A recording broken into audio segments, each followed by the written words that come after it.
And from the time I was born and to the time I was 19 years old, my life had these hurdles. I constantly hit obstacles, obstacle after obstacle after obstacle.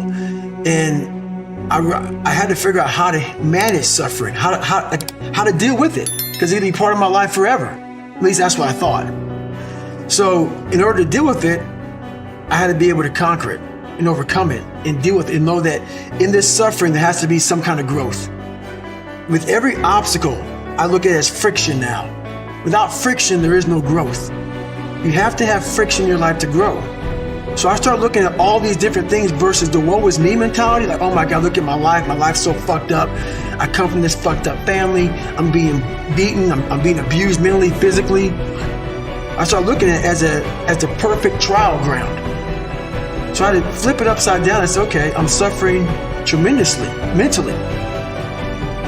Use this to your advantage versus your disadvantage. So that's what I did. Versus looking at it as like, oh my God, woe is me, I'm never gonna get out of here. I looked at it as, okay, hang on a second. If I can overcome this, if I can find some power in this, some way to get through this, that right there will be the fuel for the rest of my life. And so I found great strength in suffering. Great strength in it because why? Through all of that, it started to callous my mind over the victim's mentality. This whole thing about suffering, yeah, it sucks. Really bad. Really, really bad. But we all live on this side of suffering. On this side. This nice box that's very comfortable, that we know when everything's going to happen. We're in it, it's good. We know how everything's going to turn out. It's those few people who are willing to go on this side of suffering. And once they get through that, ask him how he feels now. His mind, how far he grew.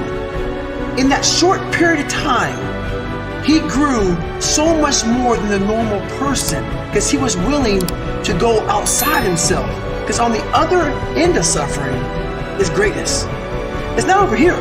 So a whole bunch of us, we put ourselves in this great box. And in that box, there's no suffering in it. So what we do is we shelter ourselves from greatness. So for me, for instance, I was 300 damn pounds at one time in my life. Sprayed for cockroaches, made $1,000 a month. I was living in that box. I would sometimes look over the box and I saw hell, suffering, storms, avalanches, tornadoes.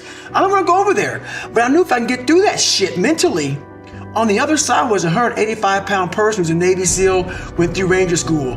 Only person to do this, only person to do that, only person to do this. But that's through all of that shit. All that shit I have to go through. So you peek over the box and you go back in and say, oh, I'm okay being 300 pounds, making $1,000 a month. Right. I'm okay over here. And on the other side is where you really start your journey.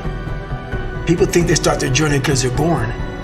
No, there's a lot of people in graves who have lived 100 years and have never started their real journey. Your real journey starts when you go outside that box and you start climbing mountains. You start climbing mountains. And you think you're at the top of the mountain, you go down the other side of it, you think, I'm here. You look up, fuck, there's another fucking mountain. And it goes on, and it goes on, and it goes on. And just when you're getting ready to quit, you crest that final mountain, you get down and you look, and there you are. And it starts to make sense to you then. It doesn't make sense to you until you get outside that fucking box. I'll talk to so many fucking people, and what I say is not for everybody. So many people don't have any clue on what the fuck I'm saying because they're in this box, and it's their brain. You first must go through suffering to find that great peace we're all looking for.